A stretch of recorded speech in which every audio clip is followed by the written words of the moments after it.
have been cheering all these hours as well, all day long. Well, that's right. That's exactly what Swazi was saying. That it's amazing that they just stayed and stayed and stayed. But great performance from Peter Andre. He's been a really superb headliner for our event this year. He really has, and he's been such a fabulous person to work with. Absolutely. What a nice guy when so he came nice, to chat to us. So happy to be here, and genuinely, ringing in 2025 with all of us. I suspect he's gained a fair few more fans over the last week or so than he ever had before. I mean, how cool is he? He is so cool, isn't he? He's just a great guy.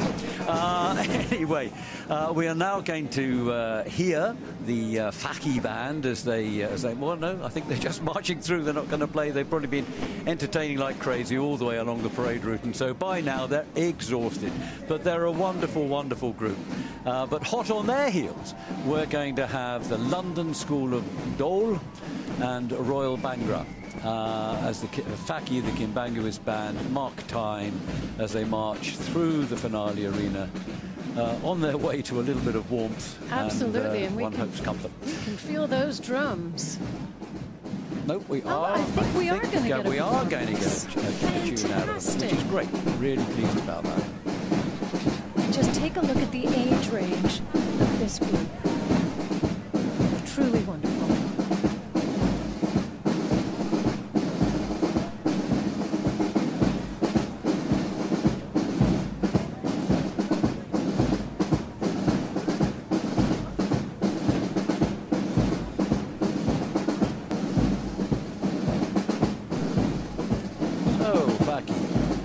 Are going to play a tune for us, which I'm really pleased about because they have a unique sound. They really do. Faki, the Kimbanguist band.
They are really good, aren't they, Daisy? Oh, they're boy. really, really super. And yeah, let's have them back every year, shall we? Because they're really entertaining and they play really, really well, I think. I second that emotion. You second that, do you? Yes, Jolly I good. do. Yes, I do. So now we're very much coming towards the end, although we have to have something. We have to hear something from what is one of my... They're all my favourite groups, actually, but this one in particular.